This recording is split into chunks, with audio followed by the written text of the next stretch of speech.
Hello everyone, welcome to Biology Pathshala YouTube channel. I am Pavitra.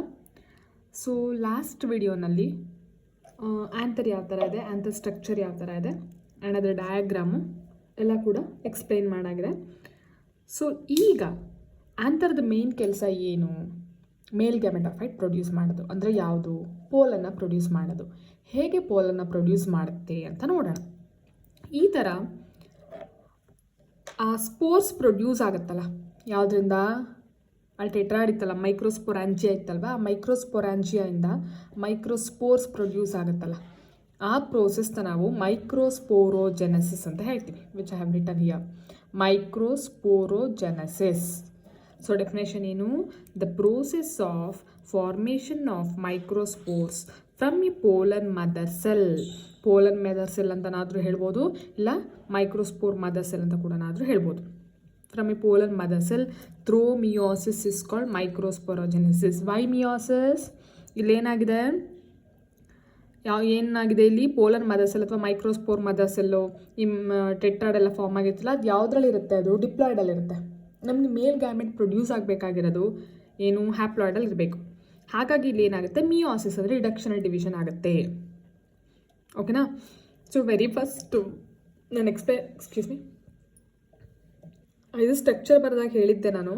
ಒಳಗಡೆ ಏನಿರುತ್ತೆ? ಸ್ಪೊರಾಜಿನಸ್ tissue ಇರುತ್ತೆ, ಅಂದರೆ ಸ್ಪೊರಾಜಿನಸ್ ಸೆಲ್ ಇರುತ್ತೆ. ಈ ಸ್ಪೊರಾಜಿನಸ್ ಸೆಲ್ ಅಂದ್ರೇನು? ಒಂದೇ ಥರ ಇರೋವಂಥ ಸೆಲ್ಗಳು. ಅದ್ರ ಪ್ಲಾಯ್ಡಿ ಬಂದು ಏನಿರುತ್ತೆ? ಕಂಪ್ಲೀಟ್ ಸೆಟ್ ಆಫ್ ಕ್ರೋಮೋಸೋಮ್ಸ್ ಇರುತ್ತೆ. So diploid. ಸೊ ಅದು ಡಿಫ್ರೆನ್ಷಿಯೇಟ್ ಆಗಿ ಮಿಯೋಸೈಟ್ಸ್ ಆಯಿತು, ಮೈಕ್ರೋಸ್ಪೋರ್ ಮದರ್ ಸೆಲ್ ಆಯಿತು. ಸೊ ಅದು ನೆಕ್ಸ್ಟ್ ಮಿಯೋಸಿಸ್ ಆಗಿ ಮೈಕ್ರೋಸ್ಪೋರ್ಸ್ ಆಯಿತು. ಆ ಮೈಕ್ರೋಸ್ಪೋರ್ಸ್ ಏನಾಗಿದೆ ಇಲ್ಲಿ? ಪ್ಲಾಯ್ಡಿ ಹ್ಯಾಪ್ಲಾಯ್ಡ್ ಇರುತ್ತೆ. ಓಕೆನಾ? The microspores as they are formed are arranged in a cluster of 4 cells, the microspore tetrad. ಆ ಪ್ರೊಡ್ಯೂಸ್ ಆಗುವಂಥ ಮೈಕ್ರೋಸ್ಪೋರ್ಸ್ ಏನಾಗಿರುತ್ತೆ? ಯಾವ ಥರ ಫಾರ್ಮೇಷನ್ ಆಗುತ್ತೆ? ಒಂದು 4 ಸೆಲ್ ಆಗಿ ಕ್ಲಸ್ಟರಲ್ಲಿ ಫಾರ್ಮೇಷನ್ ಆಗುತ್ತೆ. ಡಯಾಗ್ರಾಮ್ ತೋರಿಸ್ತೀನಿ ನಿಮಗೆ, ನೋಡಿ. ಅದನ್ನು ನಾವು ಮೈಕ್ರೋಸ್ಪೋರ್ ಟೆಟ್ರಾಡ್ ಅಂತ ಹೇಳ್ತೀವಿ. ಸೊ ಇದು ಆ್ಯಂಥರ್ ಇತ್ತಾ? ಈ ಆ್ಯಂಥರ್ ಒಳಗಡೆ ಮೈಕ್ರೋಸ್ಪೋರ್ ಮದರ್ ಸೆಲ್ಲ. ಈ ಒಂದೊಂದು ಸೆಲ್ಲು ಆ ಸ್ಪೊರಾಜಿನಸ್ ಟಿಶ್ಯೂ ಒಳಗಡೆ ಒಂದೊಂದು ಸೆಲ್ ಇತ್ತು, ಸ್ಪೊರಾಜಿನಸ್ ಸೆಲ್ಲು. ಆ ಈಚ್ ಸ್ಪೊರಾಜಿನಸ್ ಸೆಲ್ಲಿಂದ ಏನೇನಾಗುತ್ತೆ? ಡಿವೈಡ್ ಆಗಿ ಅದು ಮಿಯೋಟಿಕ್ ರಿಡಕ್ಷನಲ್ ಡಿವಿಷನ್ ಆಗಿ ಏನಾಗುತ್ತೆ? ಒಂದು ಸೆಲ್ಲಿಂದ 4 ಮೈಕ್ರೋಸ್ಪೋರ್ಸ್ದು ಈ ಥರ ಪ್ರೊಡ್ಯೂಸ್ ಆಗುತ್ತೆ. ಸೊ ಹಾಗಾಗಿ ನಮಗೆ ಮೇಲ್ ಗ್ಯಾಮೆಟೋಫೈಟ್ ಥೌಸಂಡ್ಸ್ ಟುಗೆದರ್ ಆ ಥರ ಸಿಗುತ್ತೆ. ಮೈಕ್ರೋಸ್ಪೋರ್ ಮದರ್ ಸೆಲ್ ಇದೇನಾಗುತ್ತೆ? ನೆಕ್ಸ್ಟ್ ಡಿವಿಷನ್ ಆಗಿ ಈ ಥರ ಮೈಕ್ರೋಸ್ಪೋರ್ಸ್ ಪ್ರೊಡ್ಯೂಸ್ ಆಯಿತು. ಇದು ಮೈಕ್ರೋಸ್ಪೋರ್ ಟೆಟ್ರಾಡ್. ಸೊ ಇದರಿಂದ ಈ ಥರ ಮೇಲ್ ಗ್ಯಾಮೆಟ್ ಅಂದರೆ ಪೋಲನ್ಸ್ ಡೆವಲಪ್ ಆಗುತ್ತೆ. ಅಂತಂದರೆ ಯಾವುದು? ಪೋಲನ್. ಸೊ ಈಗ ಪೋಲನ್ ಹೇಗೆ ಪ್ರೊಡ್ಯೂಸ್ ಆಗುತ್ತೆ ಅಂತ ಗೊತ್ತಾಯಿತು. ಆ್ಯಂಥರ್ ಇರುತ್ತೆ, ಆ್ಯಂಥರ್ ಡಿಸೆಕ್ಟ್ ಮಾಡಿದ್ರೆ ಅದರೊಳಗಡೆ ಇರುತ್ತೆ ಮೈಕ್ರೋಸ್ಪೊರಾಂಜಿಯಾ ಇರುತ್ತೆ. ಆ ಮೈಕ್ರೋಸ್ಪೊರಾಂಜಿಯಾ ಒಳಗಡೆ ಸ್ಪೊರಾಜಿನಸ್ ಟಿಶ್ಯೂ ಇರುತ್ತೆ.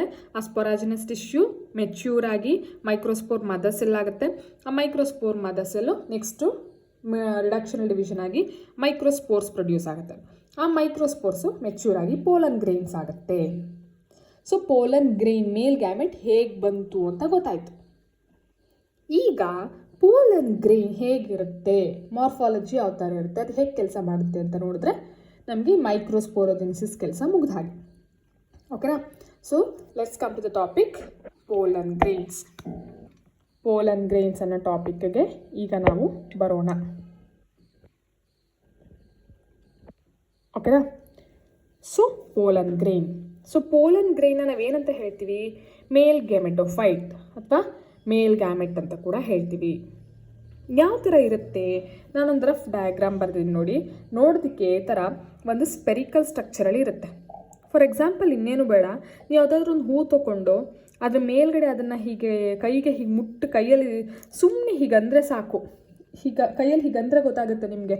ಆ ಪೌಡರಿ ಆಗಿರೋದು ಒಂಥರ ಉದುರು ಥರ ಕೈಗೆ ಸಿಗುತ್ತೆ. ಅದೆಲ್ಲ ನಥಿಂಗ್ ಬಟ್ ಪೋಲನ್ ಗ್ರೈನ್ಸ್. ಇಲ್ಲಿ ನಾನು ಇಷ್ಟಪ್ಪ ಬರ್ತೀನಿ ಅಂದ ತಕ್ಷಣ ಹೀಗಿರಲ್ಲ, ಸಣ್ಣ ಸಣ್ಣ ಡಾಟು ಪೌಡ್ರಸ್ ಥರ ಇರುತ್ತೆ, ಇಷ್ಟಪ್ಪ ಈ ಥರ ಇರುತ್ತೆ. ಅದು ಪೋಲನ್ ಗ್ರೈನ್ಸ್. ನಾವು ಅದನ್ನು ನಿಮ್ಗೆ ಅರ್ಥ ಆಗೋದಕ್ಕೋಸ್ಕರ ಇಷ್ಟು ದೊಡ್ಡದಾಗಿ ಬರೆದಿರೋದಷ್ಟೇ. ಸೊ ಎಷ್ಟಿರುತ್ತೆ? ಸಾಮಾನ್ಯ ಸ್ಪೆರಿಕಲ್ ಶೇಪಲ್ಲಿ ಇರುತ್ತೆ. 25 to 50 micrometre. Very tiny structure. ಓಕೆನಾ? ಸೊ ಇದರಲ್ಲಿ 2 ಲೇಯರ್ ಇರುತ್ತಂತೆ, ಒಂದು ಎಕ್ಸೈನು ಇನ್ನೊಂದು ಇಂಟೈನ್. ಎಕ್ಸೈನ್ ಅಂತಂದರೆ ಇಲ್ಲಿ ಆಚೆ ಹೀಗಿದೆಯಲ್ಲ ಇರ್ರೆಗ್ಯುಲರ್ ಶೇಪಲ್ಲಿ, ದಿಸ್ ಇಸ್ ಎಕ್ಸೈನ್. ಅದಾದಮೇಲೆ ಒಳಗಡೆ ಇರೋದು ಇದಿದೆಯಲ್ಲ, ಇದು ಕಂಟಿನ್ಯೂಸ್ ಲೇಯರ್ ಒಂದಿದೆಯಲ್ಲ, ಇದು ಇಂಟೈನ್. ಓಕೆನಾ? ಸೊ ಏನು ಈ ಲೇಯರ್ ಅಂತ ನೋಡ್ಕೊಂಡು ಬರೋಣ. ಸೊ ಅದರಲ್ಲಿ ವೆರಿ ಫಸ್ಟ್ ನಾವೇನು ಹೇಳ್ದೋ, ಎಕ್ಸೈನ್. ಎಕ್ಸೈನ್ ಅಂತಂದರೆ ಇದು ಹಾರ್ಡ್ ಲೇಯರ್. ಓಕೆನಾ? ಅಂದರೆ ಗಟ್ಟಿ ಇರುತ್ತೆ. ಇದು ಏನಕ್ಕೆ ಗಟ್ಟಿ ಇರುತ್ತೆ ಅಂತಂದರೆ it is made up of sporopollenin. ಇದು ನೆನ್ಪಿಟ್ಕೊಳ್ಳಿ. ಪೋಲನ್ ಗ್ರೈನಲ್ಲಿ, ಪೋಲನ್ ಗ್ರೈನ್ ಅಂದರೆ ಮೇಲ್ ಗ್ಯಾಮೆಟ್ ಯಾವ ಥರ ಇರುತ್ತೆ? ಸ್ಪೆರಿಕಲ್ ಶೇಪಲ್ಲಿ ಇರುತ್ತೆ. 25 to 50 ಮೈಕ್ರೋಮೀಟರ್ಸ್ ಇದಿರುತ್ತೆ. ಮತ್ತು ಅದರಲ್ಲಿ 2 ಲೇಯರು, ಒಂದು ಎಕ್ಸೈನು ಇನ್ನೊಂದು ಇಂಟೈನು. ಎಕ್ಸೈನ್ ಅಂತಂದರೆ ಹಾರ್ಡ್ ಲೇಯರ್. ಹಾರ್ಡ್ ಏನಕ್ಕಪ್ಪ ಇದೆ ಅಂತಂದರೆ it is made up of sporopollenin. ಈ ಸ್ಪೋರೋಪೊಲನಿನ್ ಅನ್ನೋದೆಲ್ಲ ಸಾಮಾನ್ಯವಾದದ್ದಲ್ಲ. ಇದು ಏನಕ್ಕೆ ಗೊತ್ತಾ? ಇದು ನಮಗೆ ತಿಳಿದಿರೋ ಅಂಥದ್ರಲ್ಲೇ ತುಂಬ ಹೈಲಿ ರೆಸಿಸ್ಟೆಂಟ್, ಏನು ಬಂದರೂ ತಡ್ಕೊಳ್ಳೋ ಅಂಥ ಶಕ್ತಿ ಇರೋ ಅಂಥ ಮೆಟೀರಿಯಲ್ ಇದು ನಮಗೆ ತಿಳಿದಿರೋದ್ರಲ್ಲಿ. ನಿಸರ್ಗದಲ್ಲೇ ಬೇಕಷ್ಟು ನಮಗೆ ಗೊತ್ತಿಲ್ಲದೆ ಇರೋದು ಏನೇನೋ ಇರ್ಬೋದು. ಇಲ್ಲಿ ತನಕ ಡಿಸ್ಕವರಿ ಆಗಿರೋದ್ರಲ್ಲಿ it's the most resistant organic material known. ತುಂಬ ರೆಸಿಸ್ಟ್ ಆಗಿರುತ್ತೆ ನೋಡಿ, ಸಣ್ಣಕ್ಕಿದೆ, ಅದೆಷ್ಟು ಶಕ್ತಿಶಾಲಿಯಾಗಿದೆ ಅದು. And it can withstand high temperature and strong acids and alkali. Strong acids, alkali, ತುಂಬ ಹೈ ಟೆಂಪ್ರೇಚರ್ ಎಲ್ಲನೂ ರೆಸಿಸ್ಟ್ ಮಾಡಿಕೊಂಡು ಒಳಗಡೆ ಆ ಪೋಲನ್ ಇರುತ್ತಲ್ಲ, ಒಳಗಡೆ ಸೆಲ್ಸ್ ಇರ್ತಾವಲ್ಲ, ಆ ಸೆಲ್ಸ್ನ ಕಾಪಾಡ್ತಾ ಇರುತ್ತೆ, ಏನು ತೊಂದರೆ ಆಗ್ದ ಹಾಗೆ. ಆ್ಯಂಡ್ ಇಲ್ಲಿ ಈ ಲೇಯರ್ ನೋಡಿದ್ರೆ ನಿಮ್ಗೆ ಗೊತ್ತಾಗುತ್ತೆ, it has a prominent aperture called germ pores where sporopollenin is absent. ಎಷ್ಟು ಇಂಟೆಲಿಜೆಂಟ್ ಇದೆ ನೋಡಿ, ಪ್ರಕೃತಿ ಎಷ್ಟು ಇಂಟೆಲಿಜೆಂಟ್ ಇದೆ ಅಂತ. ಇದು ಎಕ್ಸೈನ್ ಅಂತ ಹೇಳಿದೆ ಅಲ್ಲಪ್ಪ. ಇಲ್ಲಿ ಕಾಣಿಸ್ತಾ ಇದೆಯಾ ಈ ಥರ ಇಷ್ಟಿಷ್ಟು ಅಗಲ ಜಾಗ ಇದೆಯಲ್ಲ, ಇದನ್ನು ನಾವೇನಂತ ಹೇಳ್ತೀವಿ ಅಂದರೆ ಇದು ಎಕ್ಸೈನ್ ಲೇಯರು. ಇದನ್ನು ಜರ್ಮ್ ಪೋರ್ಸ್ ಅಂತ ಹೇಳ್ತೀವಿ. ಜರ್ಮ್ ಪೋರ್ಸ್ ಅಂತ ಹೇಳ್ತೀವಿ. ಏನಂತೀವಿ ಇದನ್ನು? ಈ ಜಾಗಗಳನ್ನ ಜರ್ಮ್ ಪೋರ್. ಏನು ಸ್ಪೆಷಾಲಿಟಿ ಜರ್ಮ್ ಪೋರ್ದು ಅಂದರೆ, ಈ ಜರ್ಮ್ ಪೋರ್ ಇರೋ ಜಾಗದಲ್ಲಿ ಸ್ಪೋರೋಪೊಲನಿನ್ನು ಇರೋದಿಲ್ಲ. ಓಕೆನಾ? ಅಂದರೆ ಏನು, ಈ ಸುತ್ತ ಜಾಗ ಎಲ್ಲ ಗಟ್ಟಿ ಇದೆ, ಕೆಲವೊಂದು ಜಾಗದಲ್ಲಿ ಮಾತ್ರ ಸ್ಪೋರೋಪೊಲನಿನ್ ಇರೋದಿಲ್ಲ. ಏನಕ್ಕೆ ಇರೋದಿಲ್ಲ ನೆಕ್ಸ್ಟ್ ಹೇಳ್ತೀನಿ ನಾನು, ಗೊತ್ತಾಗುತ್ತೆ. ಎಷ್ಟು ಇಂಟೆಲಿಜೆಂಟ್ ಆಗಿರುತ್ತೆ ನೋಡಿ ಪ್ರಕೃತಿ ಅನ್ನೋದಕ್ಕೆ ಎಕ್ಸಾಂಪಲ್ ಇದು. ಓಕೆನಾ? ಸೊ ಇಷ್ಟು ಗೊತ್ತಾಯ್ತಾ?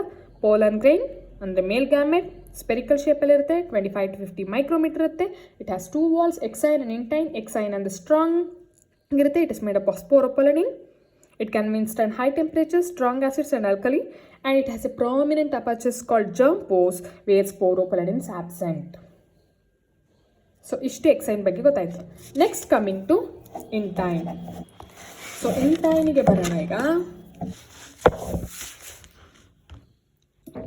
ಸೊ ಇಂಟೈನ್ ಅಂತಂದರೆ it is a inner thin wall. Continuous ಆಗಿ ಒಂದು ಥಿನ್ ವಾಲ್ ಇರುತ್ತೆ.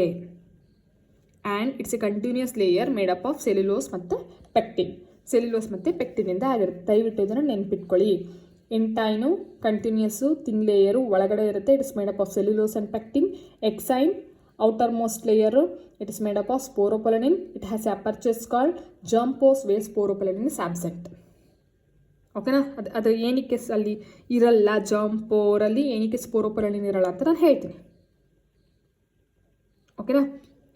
ಸೊ ಈಗ ಈ ಸ್ಟ್ರಕ್ಚರಿಗೆ ಬರೋಣ. ಸೊ ಪೋಲನ್ ಗ್ರೈನ್ ಟೆಟ್ರಾಡಿಂದ ಹೇಗೆ ಇದು ಡೆವಲಪ್ ಆಗುತ್ತೆ ಅಂತ. ಸೊ ಇದು ಟೆಟ್ರಾಡ್ ಅಂದರೆ ಗೊತ್ತು, 4. ಟೆಟ್ರಾ ಅಂತ ಅಂದರೆ 4 ಅಂತ ಗೊತ್ತಿದೆ ನಿಮಗೆ. ಸೊ ಇದು 4 ಸ್ಟೇಜ್ ಇದೆ ಇರೋ ಪೋಲನ್ ಗ್ರೈನ್ ಟೆಟ್ರಾಡ್. 1 2 3 4. ಓಕೆನಾ? ಸೊ ಈಗ ಇದು ಏನಾಗುತ್ತೆ ನೆಕ್ಸ್ಟು, ಇದರಿಂದ ಮತ್ತೆ ಪೋಲನ್ಸ್ ಡೆವಲಪ್ ಆಗುತ್ತೆ. ಇದರಿಂದ ಒಂದೊಂದು ಪೋಲನ್ಸ್ ಬಂತು. ಇದು ಪೋಲನ್. ಓಕೆನಾ? ಸೊ ಇದು ಮೆಚ್ಯೂರ್ ಆಗ್ತಾ ಏನಾಗುತ್ತೆ ಅಂತಂದರೆ, ಈ ಥರ ಇರೋ ಪೋಲನ್ ಈ ಸೆಲ್ ಇದೆ ಅಲ್ವ, ಇದು ಇಲ್ಲಿ ಏನಾಗುತ್ತೆ ಅಂತಂದರೆ 2 ವ್ಯಾಕ್ಯೂಲ್ಗಳು ದೊಡ್ಡದಾಗಿ ಡೆವಲಪ್ ಆಗುತ್ತೆ. ಈಗ ಇಲ್ಲಿ ನ್ಯೂಕ್ಲಿಯಸ್ ಇತ್ತು ಹೌದಲ್ವಾ? ನ್ಯೂಕ್ಲಿಯೋಲಸ್ ಇಲ್ಲೆಲ್ಲ ಇದೆ. ಈಗ ಏನಾಗುತ್ತೆ, ಈ ಜಾಗದಲ್ಲಿ ನಾನು ತೋರಿಸಿರೋ ಜಾಗದಲ್ಲಿ ವ್ಯಾಕ್ಯೂಲ್ಸ್ ಫಾರ್ಮ್ ಆಯಿತು ಅಂತಂದರೆ ಏನಾಗುತ್ತೆ, ಆ ನ್ಯೂಕ್ಲಿಯಸ್ನ ಸೈಡ್ ದೂಕುತ್ತೆ ಟುವರ್ಡ್ಸ್ ದಿಸ್ ಮೆಂಬ್ರೇನ್, ಈ ಮೆಂಬ್ರೇನ್ ಕಡೆಗೆ ದೂಕುತ್ತೆ. ಇಲ್ಲಿ ನೋಡಿ, ಎರಡು ವ್ಯಾಕ್ಯೂಲ್ಸ್ ಗೊತ್ತಾಗ್ತಿದೆ, ಎರಡು ಇರ್ರೆಗ್ಯುಲರ್ ಶೇಪ್ಡ್ ವ್ಯಾಕ್ಯೂಲ್ಸ್ ಫಾರ್ಮೇಷನ್ ಆಯಿತು. ವ್ಯಾಕ್ಯೂಲ್ ಫಾರ್ಮೇಷನ್ ಆದಾಗ ಏನಾಯಿತು, ಈ ನ್ಯೂಕ್ಲಿಯಸ್ನ ಸೈಡಿಗೆ ದೂಕ್ತು. ನ್ಯೂಕ್ಲಿಯಸ್ ಶಿಫ್ಟೆಡ್ ಟು ಅಸೆಂಟ್ರಿಕ್ ಪೊಸಿಷನ್, ಆ ಸೈಡ್ಗೆ ಬಂತು. ಓಕೆನಾ? ಸೊ ಈಗ ಏನಾಯಿತು, ಆ ನ್ಯೂಕ್ಲಿಯಸ್ಸು ಅಲ್ಲೇ ಡಿವೈಡ್ ಆಗಕ್ಕೆ ಶುರು ಆಗುತ್ತೆ. ದ ಫಸ್ಟ್ ಮೈಟೋಸಿಸ್ ಪೋಲನ್ ಗ್ರೇನಲ್ಲಿ ಇಲ್ಲಿ ಆಗ್ತಾ ಇದೆ ನೋಡಿ. ಓಕೆನಾ? ಇದು ಯಾವ ಥರ ಡಿವೈಷನ್ ಆಗುತ್ತೆ ಅಂತಂದರೆ ಅಸಿಮೆಟ್ರಿಕ್ ಡಿವಿಷನ್ ಆಗುತ್ತೆ.